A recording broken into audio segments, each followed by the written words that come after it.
This holiday season, the Comics Podcast Network is proud to partner with the Hero Initiative and sponsor the Hero for the Holidays Drive. Hero creates a financial safety net for yesterday's creators who may need emergency medical aid, financial support for essentials of life, and an avenue back into paying work. It's a chance for all of us to give back something to the people who have given us so much enjoyment. We encourage our listeners and fellow comic book fans to remember the Hero Initiative during the holiday season and consider making a donation to this organization. You can visit Hero's website at www.heroinitiative.org to find out more. To donate using a credit card or check through PayPal, send to heroauctions@aol.com. Anything you can give is more than enough, and we thank you for your support. Prepare yourself for an in-depth look at all your favorite villains, one villain at a time. It is the Rogues Gallery with the man down under himself, Damian Smith. Here now, the Rogues Gallery. Hey there, folks. My name's Ian Levinstein, and welcome to another rousing edition of the Rogues Gallery. This is the 5th Rogues Gallery we've done in a year, so we're on about the same pace as All-Star Batman and Robin. I always got to throw that in there. And I'm joined, as always, by Lord Shaper himself, Damian Smith. What's up, Damian? Hey, not much at all. Nice, quiet, hot day, so... Excellent. Air conditioner's cranking. Got to keep cool over here. Very cool. Very cool. And while it's still fresh in our minds, you have a message for Heath Holland? Yes, Heath, the reason you need to actually improve on your actual New Zealand accent, there's a couple of things you're missing. You're missing the sheep in the background. And one of the sheep has to sound rather distressed.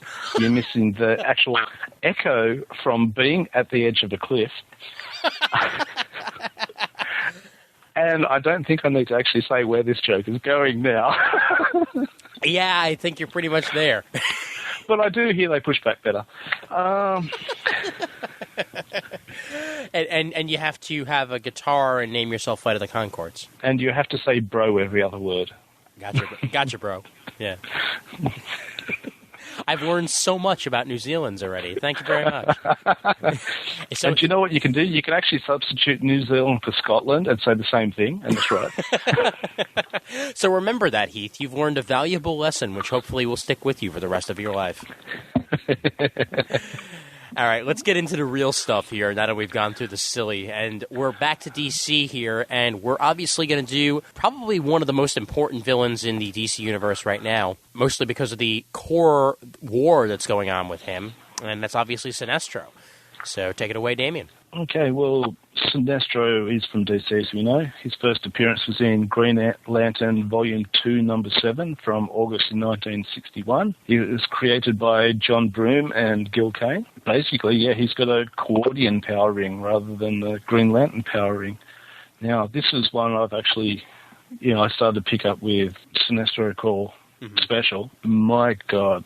I never thought they had a character like this. This is great. Yeah. Well, what I especially enjoy about him is that he's sort of the Anakin Skywalker type character. Obviously, before Anakin Skywalker existed, but a guy who used to be the best hero, and now he's one of the best villains. Actually, did they actually update his history in that Sinestro Corps special? Or was that just a retelling of it? I think that was just a retelling of it, really. Okay. That one just went through his beginning stages as a Green Lantern. It didn't really go through much of his actual time with the Cordian ring. It was mostly just the Green Lantern stuff. Yeah. Okay. I wasn't sure because that's sort of, even though I know of him, I didn't actually know that much about him. Mm-hmm. Just like with Sapphire and stuff like that, they all fit into the same sort of area of the DC universe. So, okay, so as starting off, he was a native of the planet Karaga, something like that. You say Karada, I say Karada. You say tomato, okay. I say tomato. Either way. Yeah, you say potato, I say tomato. Which, if anyone... Actually, have they ever released a map with all the different sectors? No, they haven't. Actually, it's Koragar. That is the actual pronunciation of the homeworld, because I remember them actually pronouncing it like that on JLU, if I remember correctly. So it would be Korrigar. They haven't released a map of the sectors from what I know. They really should. Yeah, I would love to. So I would have that on the wall, just showing all the different planets and stuff like that. I'm thinking actually, and I don't know whether or not they will, but isn't there going to be a Secret Files coming out for the Sinestro Corps? So wouldn't it make sense to have in that Sinestro Corps Secret Files perhaps a map of the sectors? Let's talk currently what's going on. Isn't he actually in another universe at the moment anyway? Isn't his base of operations, he's actually universe jumping? Yeah, the antimatterverse, yeah. Yep. Now, is that still... What Earth was that originally? It was Earth 3 originally, No, actually, that's just the antimatterverse. Okay. That was never even officially an Earth, really. That was just like the opposite of our reality, pretty much. So out of all the 52 universes, there's actually 53. I guess you can put it that way, yeah. Yeah. Because this literally is the opposite to all of us. Because I thought it was originally Earth 2 where the crime syndicate was from, because everything was opposite. Mm-hmm. You'll have to look that up yourself, because I'm almost positive that the antimatter universe and Earth 3 are different. But cool. I could be wrong. That could have happened later on, but I do remember that there is, for just like just like anywhere, there's a matter and an antimatter, and it just happened to be the antimatter. This is the reverse. What you might be thinking of is the JLA Earth 2 that came out with Grant Morrison, where that actually was the antimatterverse. That was his recreation of it. Okay. Yeah, that's probably what you're thinking of right there, because again, Earth 3 is separate than the antimatterverse, unless I checked. Okay, but getting back on track, how did we digress so quickly? I don't know. Where he's from is actually in Sector 1417. Mm-hmm. He was initially considered to be one of the greatest Green Lanterns, but as the years passed, he became more and more fixated not simply on protecting, but on preserving order in the society, which basically set him up to be a dictator. Yeah, very, very totalitarian. And when Hal Jordan actually became the Green Lantern, he was actually had Sinestro assigned to be his instructor. And when he was actually shown what was going on, or how he controlled his people or his area, he was actually shocked, called him a dictator, and had him kicked out of the Corps. Once he was shown to be, his dictatorship was shown to the rest of the Lanterns. Mm-hmm. It does kind of make sense that went that way, because, well, Green Lanterns are all about the protecting, not the controlling. Or at least that's what they say they're all about. I mean, in Sinestro Corps, we're learning a lot about them that we didn't really know before, but at least then it made sense to me why they would get rid of somebody who was more controlling the people than helping them.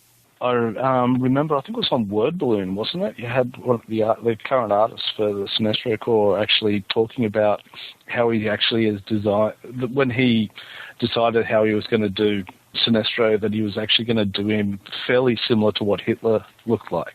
Yeah, I think, was that Van Sciver who was on? Yeah, okay. Yeah. Which I never actually thought of him in that sense, but it actually makes a lot of sense as you actually go through it. Mm-hmm. The Guardians decided to actually punish him by banishing him to the antimatter universe, which we were just talking about, and in particular to the alien world of Quad. The motive in doing so was to humble him and exile him so he can sort of learn from his mistake from there. But as later found out, he had actually was taken in by the weaponers of Quad, who were a group of warriors and scientists who hated the Guardians as much as Sinestro, and they formed a rather interesting pact there. Yeah. So they created what was known as the Yellow Power for him to use. They sent him back to his home universe to seek revenge, which he quickly became a powerful nemesis to the Corps. And this is actually back in the days that I remember of the Green Lanterns, where literally if you wanted to actually do something to stop a Green Lantern, you just wore yellow and he couldn't touch you. Yeah, so what you had to do is you had to carry around a giant yield sign. You have to wear what they call the safety bike color. or you carry a banana. You throw a banana. I can just see it. What happened? He had a banana. He deflected me with his evil banana. I tried to enter his base, but he painted the door yellow. And I've asked that many a time, actually, over on the boards. I don't know if anyone remembers the saying, whatever happened to them actually being stopped by yellow, which then they retconned that to actually mean that it was actually a fear aspect and only happened on the young lanterns, etc., which I thought was bad. Well, no, actually, it did actually make sense to me, because when Kyle got his ring, it was supposed to be the first ring that was impervious to yellow, that it wouldn't be able to be harmed by yellow. That turned out to be because, in essence, Kyle had no fear. He was an artist, so he was able to sort of, understand things better than other Green Lanterns did. So he went about things different, and that way he was able to sort of shut out his fear and not be harmed by yellow. So that made sense to me. Here, even, if one of the more powerful Green Lanterns starts feeling fear, they will be harmed by yellow. So they have to constantly have the willpower to not be harmed by yellow, which I think was a wonderful idea from Jeff Johns, because, come on, think about it. How ridiculous is it to just be unable to touch the color yellow for no reason? I could understand it if they were actually going to get a bit of science behind it and actually do it with a light spectrum to see what colours penetrate what colours, etc. Yeah. That's the way I would have done it myself. Mm-hmm. Not that I really write that much, but... Yeah. Well, mind you, they're also going to be going into, I guess, like the spectrum of the lanterns from the looks of things. There's going to be, like red power rings and blue power rings and sort of like... Well, that's where the Star Sapphires actually come from as well, don't they? Mm-hmm. They're one of them themselves. Yeah. So my only experience of them is actually from JLU cartoons, so... Yeah. It's going to be kind of interesting where they go with that, but let's go back to the yellow and the Sinestro. You had actual skilled lanterns, which Jordan always was the main adversary for Sinestro, basically, because that was it's taken it from an Earth point of view as far as I'm concerned. That's why you always see the stories about the actual Earth lanterns, either Kyle, Jordan, which I found my run of actually Jordan as the Spectre. Nice. I still am a fan of Guy Gardner, though he's gone a lot soft, hasn't he, from what I've heard of late? Not necessarily soft, more that he is more of a leader now. So he's able to sort of take those tendencies and push them aside a little bit. Did you ever read Armageddon Inferno? Back from about 92-ish. Ooh, I'm 92, 93. Is that the one where the other Guy Gardner showed up? No, that's the one where they brought the JSA out of the realm where they were fighting the Norse gods continually. Okay, yes. Right, that was one of the main Wave Rider stories. I'm thinking of the Underworld one, I guess. Underworld Unleashed or whatever it was, but yeah. That was different again, yeah. Okay. Underworld Unleashed is where you first saw Neron coming in, and he was trying to... Actually, I won't go into what he was doing, because I could have stumped the Rios question coming up. It's actually about that. Well, then, good save. But Guy Gardner was always the strong-willed, I do it my way or I don't do it, and then he would get hit on his ass. Yeah. And he came up a lot in Lobo, which I've got nearly the entire run of his books. And he also came up in the Armageddon Inferno, where he had Guy Gardner and Orion trying to take control of the group that they were both trying to lead, which I don't know if you've actually thought about their two personalities going up against one another. Oh, I don't even want to think about that. Those are two of the most headstrong people in the DCU. But you had those two and Lobo included on his bike.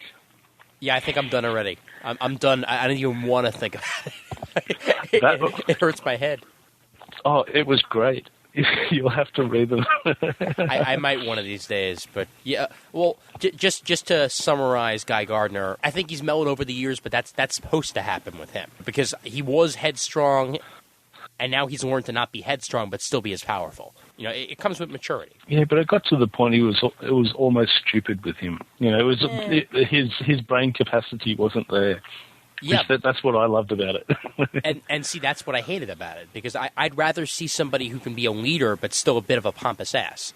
And that's what he is right now. You know, he can be a leader and not just be like, I'm just going to charge the guy and hope he doesn't kill me. There you go. Yeah. But and again, speaking of actual, going back. Yeah. Well, actually, speaking about Guy Gardner, let's just jump forward a little bit here. Okay. Gardner was actually forced to forfeit his ring after a grudge match with Jordan, since he thought he should have been chosen as the Earth's Green Lantern, if I remember correctly, and not Jordan, who was just a hotshot air pilot. Yeah.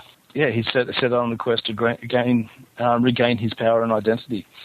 And as I said, with the help of Lobo, Gardner acquired a yellow power ring of Sinestro from the crypt of the Green Lantern Corps on Oa. And the yellow ring actually, just to talk about it for a bit, it actually doesn't use a battery to recharge it, but actually needs to be used against Green Lanterns to restore its power. Yeah. So Sinestro's actually got a vendetta that he's never going to stop. Sure, yeah. That's since been retconned, though. Okay.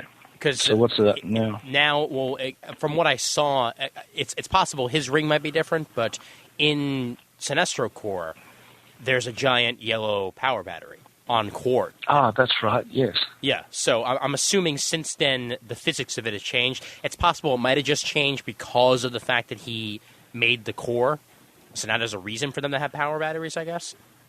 Either that or the actual power battery is actually charged by them floating. It does a reverse type thing. That's possible. Who knows? That's very possible. It could actually, because think of it coming from the antimatter universe where things are opposite. Mm-hmm. It actually takes the power and then you actually charge the battery. Ooh, I like that concept. I hope that's actually the case. I actually really hope that's the case. So I guess we'll Which find then out makes you wonder what they're going to use the battery for. That sounds cool. And hey, spoiler, anti-monitor, battery, anti-monitor. Come on. Oh, yes. Uh-huh. All right, but yeah, so he only had to face Green Lanterns in order to charge it. Yes, which Gardner actually found out by accident when he was fighting one of the Green Lantern Corps, when he had no powers. But Gardner was actually unable to communicate it with it because it actually spoke a language that he didn't know. Yes, which actually, that's one good thing I can say about it. How often do you see them go to another planet and just talk to the natives? Not very often. So actually having the other languages coming into place. Yeah, well now they have like a universal translator in the ring. I know that. Because there are times when they do go to other planets and they understand each other. But that's a later feature that was added. If only they turn them into little fish that you put in your ear, you'd be right. Uh-huh. You'll see who gets that reference. Oh, boy. I'm showing my age there. Uh-huh. Okay, but going back to it, so Gardner actually figured out how they actually charge their rings, but he didn't wear the yellow ring for that long. That's when everything started to go towards Emerald Twilight, and from there, well, we're not talking about that at the moment. So. Yeah, that's when he became Guy Gardner Warrior, and everything got messed up, but another day, let's specifically focus on Sinestro and his ring right now. Yeah. Well, actually, I mean, we haven't touched on how he was killed yet, which is actually kind of important. Because we talked about how Guy Gardner got the ring, which is from the Oa crypt. But more importantly, how did Sinestro get there? Okay, you've been reading, as everyone will know from your avatar, you're a big fan of the Lantern Corps, aren't you? Well, yes, I am. So, can you tell me why? Okay, so the Guardians actually took a leave of absence from the universe. Mm-hmm. To attempt mating with their counterparts, the Zemorons. Yes. So they went on a dirty weekend. Pretty much. Okay. I'm just trying to get my head around how they were. Yeah, that's actually pretty much what happened. Let's go back to what I was saying before about Sinestro's death. We'll just start again from there. Okay. All right. So, just going through it now, like the Guardians actually took a leave of absence. They actually left the universe to join up with the Zemorians. They constructed an escapable prison for Sinestro and thousands of others on Oa. Mm-hmm. But Sinestro actually, as always, I don't think that their prisons really can stand up that well because it's twice the two big bads have actually been locked up by them. And pretty much. Have got out. Sinestro's plan actually prevailed once again. He managed to free himself through mental manipulation of the mad goddess Sector 3600. He was now wielding nearly unlimited power, He murdered entire star systems until he was finally subdued by the Green Lantern core of Earth. Now, guilty for multiple acts of genocide, he was put on trial again by the assembled membership of the Green Lantern Corps. Finding him guilty, they actually condemned him to death and executed him. Not realizing this activated a fail-safe system within the central power battery on Oa that caused it to be destroyed. Should ever, where he's from. Korrigarian, male to be killed by a guardian or of their agents. Ironically, Sinestro's death then resulted in what he sought to achieve in life, the destruction of the core. He also managed to cheat death itself by transferring his consciousness into the central power battery, where he actually made a startling discovery about the yellow impurity within the Green Lantern's light. Yeah, and this was all a retcon, by the way. His survival was a total retcon, because actually in the Hal Jordan Spectre run, they brought Sinestro back to life at one point. He was supposed to be a zombie, pretty much. And he had died. He had totally died. But not at this point. I guess they since then have decided that no. His spirit was inside the battery. He survived, and that's how he was able to come back in Green Lantern Rebirth. But there was a time when he actually got killed by Hal Jordan Parallax, and that was the end of that. But now even the Lanterns that supposedly died are all back. So everything that pretty much died by Parallax didn't actually die. Yes, but he brought them back somehow, didn't he, Jordan? Yeah, well, that's I'm still kind of confused about that, because if I remember correctly, in the Green Lantern run, Hal pretty much just came across these lanterns that were all supposed to be dead on the Manhunter homeworld. This was all leading up to Sinestro Corps, and there they were, just floating there, and he was able to revive them, and then now they're all back. So Sinestro survived, all these others survived. Nobody really died when Parallax killed everybody. It's crazy. And that's a really poor explanation if they just, oh, look, I knew him. I thought he was dead. I think they explained it better than that in the actual issues. It's just that to me it was pretty much just like, wait, what the hell were they doing there? Wait, what the hell? What the hell, man? So, yeah, everybody that we thought was pretty much dead during the first Parallax thing are all back, so go figure. Yeah, so obviously that's how Sinestro survived, and that's how he came back, and he recently came back in, obviously, Green Lantern Rebirth, where a whole bunch of stuff happened. Yeah, Sinestro actually revealed the charade of his death when your favourite Lantern, Kyle Rayner, actually discovered the evidence of Parallax and revealed it to Green Arrow. Yeehaw.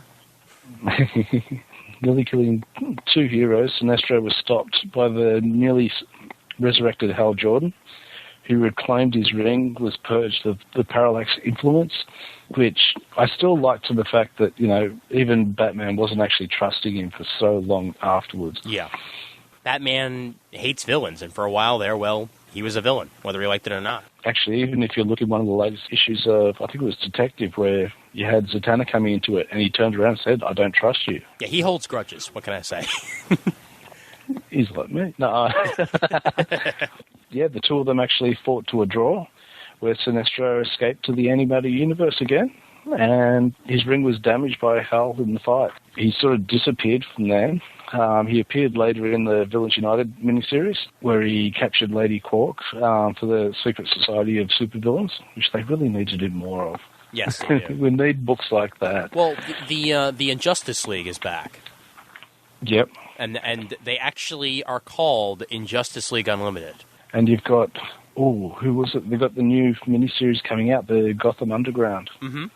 That looks really good. Yeah.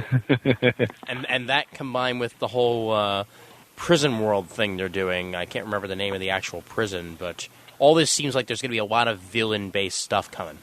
Which is going to be great for us. Oh, yeah. Plenty of stuff to talk about, yeah. Yeah, so next year when we actually do record a couple of episodes All right. So Lady Quark. So Lady Quark, yes. So Sinestro had been a member of the group in the past. Yeah, he was a major part of the actual massacre of the Freedom Fighters, who were investigating for the meeting places of all the other villains. He began the fight by blowing a hole through the chest of the second Black Condor, killing him instantly. he's not there to actually stuff around. Yeah, that was one of the most brutal moments in Infinite Crisis, when the Freedom Fighters just got murdered like that. I really didn't see a reason for it, and yet, well, there you go. And obviously, Black Condor, what a way to go. What a way to go. And then he sort of disappeared for a little while to actually turn up in what we were actually speaking about earlier, the Sinestro Corps. Mm-hmm. Yeah. That first issue, I'm still blown away from that. I'm actually waiting for a trade on that whole thing. One of the best one-shots ever. To me, I mean, that one-shot did more to me than any other one-shot I've ever read. It packed so much of a wallop that my jaw was dropped. At that point, I knew I'm picking up all of this, no question. You're probably already getting all the issues at the moment too, so you're probably more up on it than what I am. Yeah, well, I at first was just a Green Lantern reader. I dropped Green Lantern Corps, I picked it back up for this, and I'm probably going to stick with it. Yeah, so this is where basically Sinestro's returned from the Antimatter universe. He must have killed how many thousand lanterns when they found that first assault? A lot. There were so many rings floating in the middle of space searching for new users. Yep. I don't even want to count. He's created his own version of the Green Lantern Corps, for those who haven't been keeping up on it, offering yellow power rings to everybody. And I think actually you spoke about it on one of the comic timing episodes, or was it one of the crossovers with Raging Bullets, where you were talking about when Batman was given the Sinestro Corps ring? Yeah, actually, we did touch on that for a little bit, and it was probably one of the best. See, I've been saying best way too much this episode, but it was a really good Batman moment right there. When you saw his Bat logo like morph into the Sinestro Corps logo, because he's able to bring great fear into the hearts of men. And then, obviously, he rejected it because, well, he's not looking to bring that sort of fear into everybody. Plus, he had worn a Green Lantern ring before, so that sort of warded it away. But, damn. That's the best response I can have to that. It's like, my God, a Sinestro Corps ring on Batman. Just think of what he would have been able to do with that had he decided to keep it. Joker would have been dead in an instant. Do you think he still would have crossed that line or not? No, I certainly think that he would have been manipulated by it. But, yeah, there's some big guns, actually, in the Sinestro Corps now. You've got the man formerly known as Superboy Prime. now known as Superman Prime. They've been calling him Superman Prime now. So is that the new name, though, of hiding from everybody? Yeah. We're not going to tell you what he's going to be called now. Oh, we just put man on the end. Yeah, just like Superman and the Legion of Superheroes. Superman Boy. That's what they need to call it. Superman Boy. Oh, that's bad, because then you could do Superman Boy Love, and I don't want to see that. I don't want to see that. I don't think anybody wants to see that. Other big guns there. We've got the Anti-Monitor, which wouldn't the universe be in trouble with the Anti-Monitor with that ring? Why, yes. Yes, it would be. If you were just to give one person that, you would give it to the Anti-Monitor, and then the universe will just decide, no, I'm going home.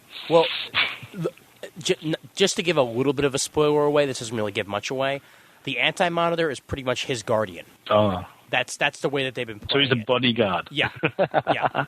Like, I mean, like just like the Guardians of the Universe, created the Green Lanterns. The Anti-Monitor is his guardian. That's the way that they're making this seem. Like, he is the guardian of the Sinestro Corps. Okay. Which also says that there's 52 monitors out there plus one Anti-Monitor. Yep. Which then goes back to my theory of actually having 53 universes. Yep. And, well, for all we know, that could be 54. Because they've never stated whether or not New Earth is Earth 1. Yep. All right, but yeah, anyway, back to the good stuff. Back to Sinestro himself. And basically from that, he's just been flooring the Green Lantern Corps throughout the universe from that. He masterminded actually Kyle Rayner actually becoming the new Parallax, which I thought was he worked on it so well. He found the one weakness. Yeah. That was an awesome thing to see. Well, I know people weren't fussed with actually having Parallax come back. Well, I'm okay with it coming back, specifically the way that they did it, because I read the 12-issue Ion series, So I knew what had happened to Kyle previously. And just a bit of a spoiler here, in the last issue of Ion, his mother dies. And they're uncertain as to why she died. She died from this mysterious illness. And we find out in the Sinestro Corps first issue that it was a sentient virus with the Sinestro Corps ring. Damn. It's like, you can't get more evil than that. Now, we're not going to actually go into the whole, what everyone's talking about, how can he be Iron in here or whatever. We're not going to bother about that. Yeah. Because I've read that issue of the Atom and it says this happens after all the other stuff. So, fine. I agree that. Yeah, but just, and again, we're focusing mostly on Sinestro here, not Parallax. Yes. So, yeah. He's another time. He's returned to his home planet to confront his successor, who he defeats and uncharacteristically spares her life, forces her to stay on the planet to fulfill her responsibilities as the savior. And then he returns to Cord to actually join the battle going there. Now, past that, I'll probably leave it up to you to say what's past that, because that's all the information I could actually find, and I'm sure you've read more than that. Well, yeah, at this point here, what's been going on in Green Lantern Corps, specifically in those issues, one of the members of the Corps right now is Suranak Natu, and she's actually the current Green Lantern of Korugar. So what his mission has been, what he has tried to do, is pretty much ruin her life, because she's trying to take his place in the world. So what he forced her to do is stay on Korugar, reinstilling the fear that they cannot make any decisions without a Green Lantern's help. So she gets elected, I guess, like supreme ruler of Korugar, without even her asking it to happen. So they're turning to her for everything. And she's a doctor. That's what she does. But they're asking her to do lawyer stuff. They're asking her to do political stuff. And there's nothing she can do but stay there, or else the entire society will fall apart. All thanks to him. All thanks to Sinestro. Evil. Evil. But good for his final plan, though, or for his latest plan. Oh, yeah. That takes one out that he doesn't even have to bother with. Yeah. And again, the reason why he did that specifically to her is because that's Korugar. He wants Korugar to be there so that she will fail, and they'll be able to recognize him as their rightful ruler again. Which is going to be crazy. You want to go into appearances in other media for Sinestro? Okay, we all know he was actually in Justice League and Superman series. Yeah. He appeared in Duck Dodgers. Oh, which was that Green Lantern episode? Was that episode? That was the Green Lantern episode. Yes. Honestly, I've been trying to find a copy of that for so long, and the man who we found out does exist again, Mr. Kevin Moyer, was going to send it to me a year ago. It's a and I told him to tell me what the postage is, and I'll send him the money for it, and I'm still waiting. Well, the next time you know what? I'll keep an eye out. I'll see what's up, because they do show it here on Boomerang a lot. So if I see them showing it again, I'll record it and I'll put it on DVD for you, and I'll send it over. All right, because cool. Actually, did you ever end up watching those DVDs I sent over for you? Yes, I did. Yeah, the Doctor Who was great. Haven't had a chance to watch Gen 13 yet, though. I want to, though. One of these days, I'm just going to sit down with a couple of friends and just laugh. Flea is grunge. Yeah, that's kind of all you have to say about that. Flea. And actually, he's apparently supposed to be turning up in the 5th season of The Batman, which that's the latest season, isn't it? Oh, cool. That's pretty interesting. I guess. Yeah. Because Hal Jordan's going to be in that. They're going to be doing a whole Justice League thing, where I guess Hal Jordan is the Green Lantern they chose to go with. They're going to have Hal Jordan, Green Lantern, Hawkman, Superman, Green Arrow, and Batman and Martian Manhunter making up. There might be one or two others also making up a Justice League in there. So I guess that would be cool. It's going to be very, very cool. So I assume that's why he's going to be there, obviously, to be one of the villains of of Green Lantern. Yeah. Yeah. So it's going to be interesting to see what they do with him there. Yeah. And when you hear John Delancey playing Sinestro, you're going to love it because that's who plays it in Green Lantern. Ted Levine did a good job in the Superman and Justice League and all that, but John Delancey has such a distinct voice that he can play evil pretty damn well. So that makes me happy about that. And of course, we have to mention the amalgam. Because if we didn't mention the amalgam, then I wouldn't have a life really. He's been three different amalgams over the time. That's ridiculous, absolutely ridiculous. First time for Iron Lantern, which was a combination of Iron Man and Green Lantern, he got fused with Mandarin and became, I can't even say Mandarin. this right, Mandarin Estro. Yeah, that's it. Wow, what a terrible, terrible name. Then he was merged with Sunfire to make Sinestro. And then with Ultron for Sinestron. I guess. So yeah, those are the three versions of amalgams that he's been, and obviously that's Marvel and DC combinations. And he was in Super Friends, we all know that. And what's this about a legion of superheroes? I don't ever remember that show. Oh, it's Legends of the Superheroes. That's what it is. Legends of the Superheroes. Okay. But it was a live action. Oh, yeah, no, I remember this. I've heard about this. Yeah, it was a terrible, terrible live action. It was based off of the live action Batman. It had Adam West and Burt Ward in it. Oh God, no! Yeah, But I love watching that, and my son loves watching that now. He's probably, he's doing what we all did as kids. They looked at it and said, "Look, it's Batman on TV." Sure, but this Legend of the Superheroes actually had Huntress in it. Barbara Joyce as the Huntress. Oh.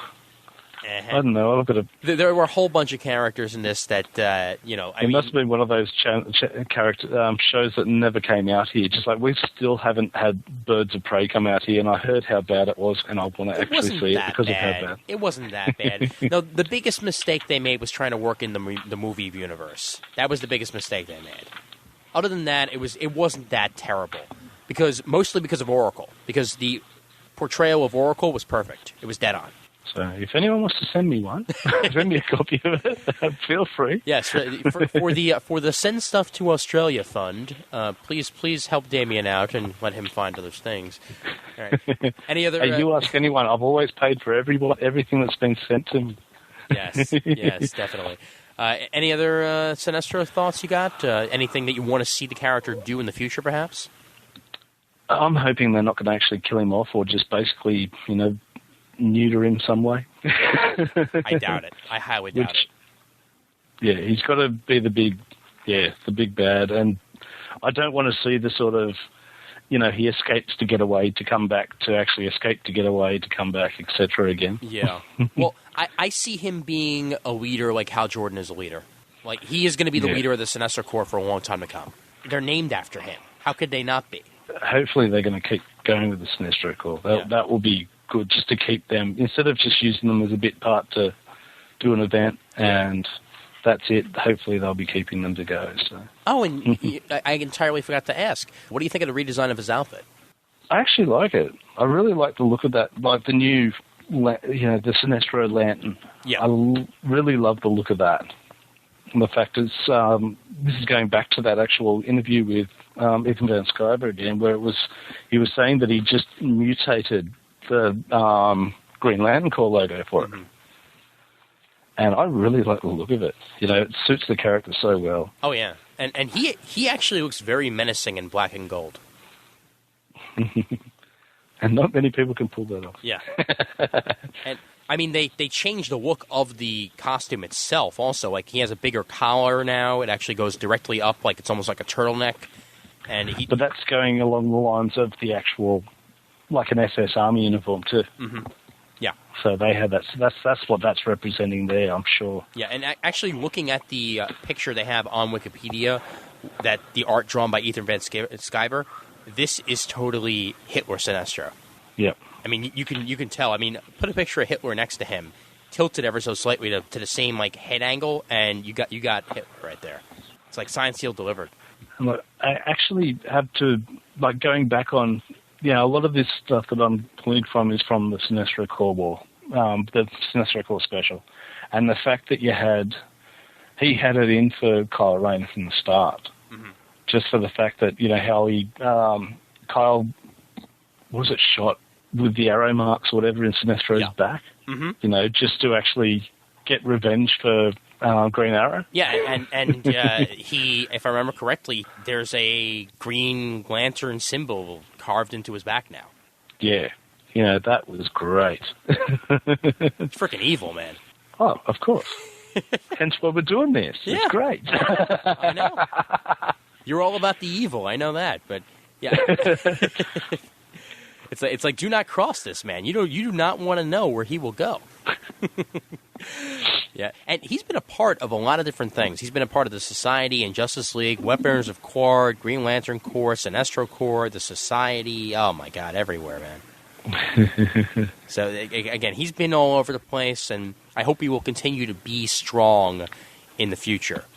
And he's a great character, all in all. He's the Yang to Hal Jordan's Yin. Yep, and he's been used virtually the right way every time he's appeared. So they haven't, done what happens to a lot of characters where they just get thrown into, okay, we just need this sort of person just to do this.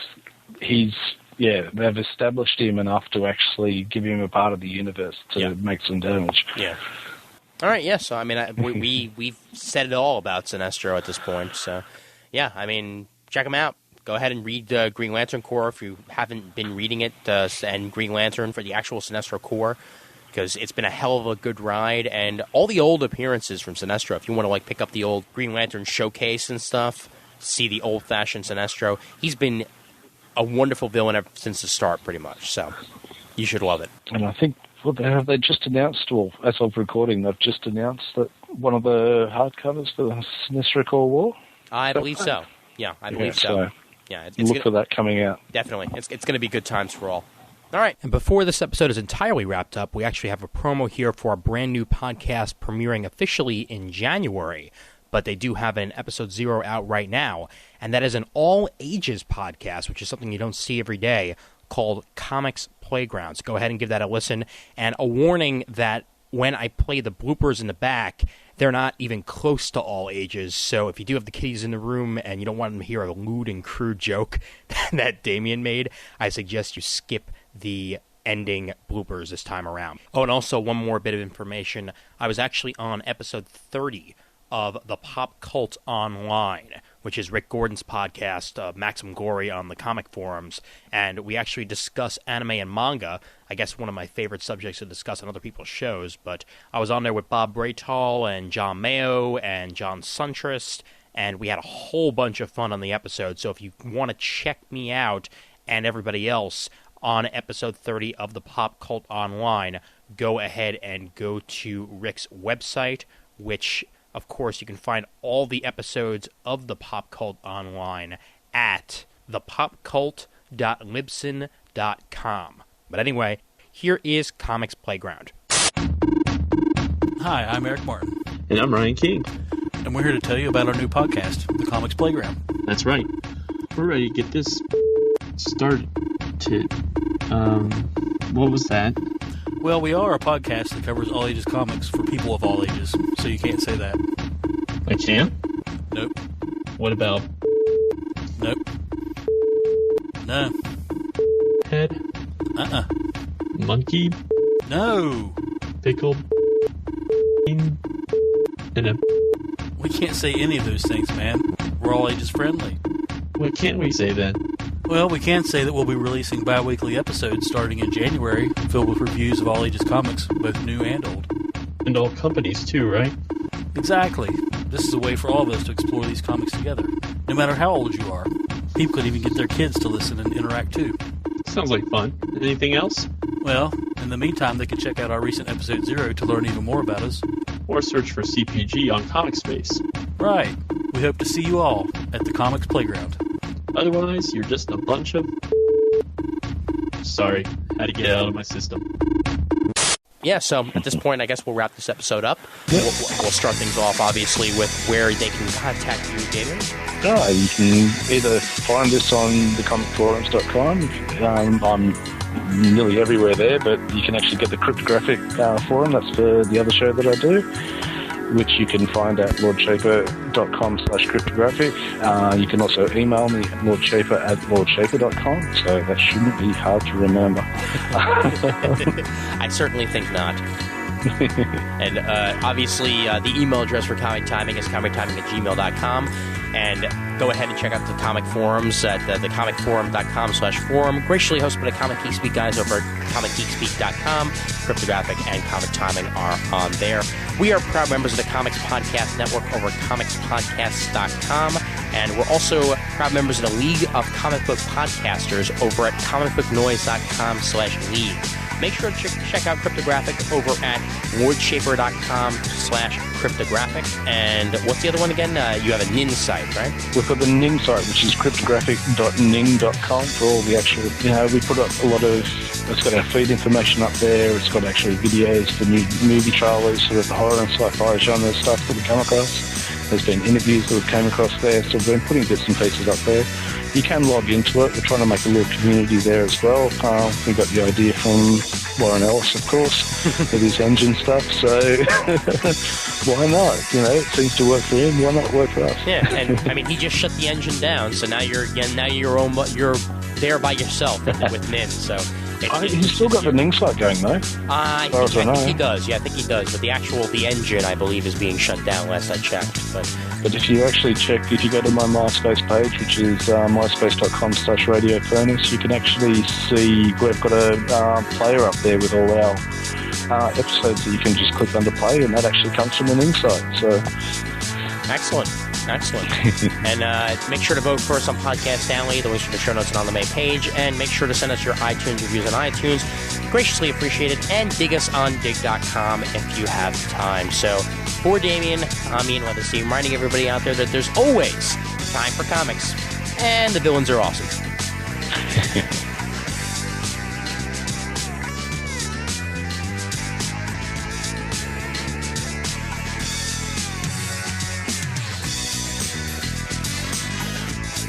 If you're wondering why we sound exactly the same, that's because we cranked this all out at once. What can I say?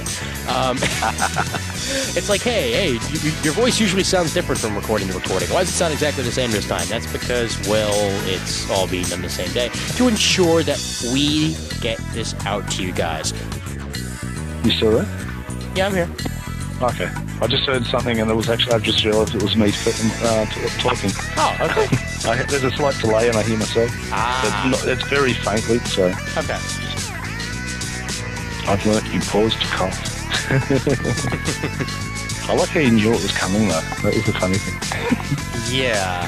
Well, I couldn't hear you, and then I'm like, what the hell's going on? That's kind of weird.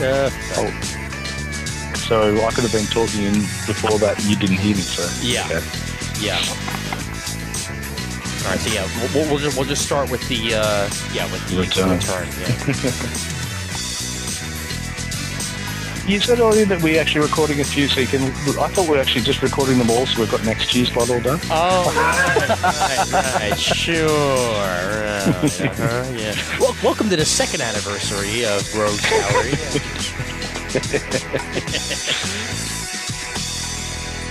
That just brings in a really bad joke into my head. Oh no! All right, come on.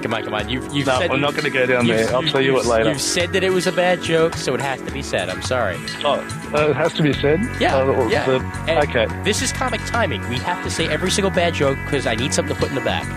This is totally politically incorrect. Well, good, because if you listen to my episodes, you know that. There's a midget in a bar. Okay. Sees a beautiful blonde come in and decides that that's right, I'm going to have her for the night. Walks up to her, says, "What are you drinking?" She says, "Some Peter Rios type drink." He buys it for her and keeps on buying them for her. After a while, she's getting a little bit blurred, and he says to her, once you have a dwarf, you can never go back. And she goes, "Really?" And because she's that drunk, she decides to go along with it. So they go up to his room, and he turns to her and says, "Okay, all I want you to do is to lie back, close your eyes, open your legs." And she goes, that's all you want me to do? Yep. She says, that's all you have to do. And the rest, you'll just let me know what you think. So she closed her eyes, opens her legs, and suddenly feels the biggest thing she's ever actually felt go inside her. And she goes, oh my God, what are you doing? You know, what's that? And he goes, just you wait till I get the other leg in.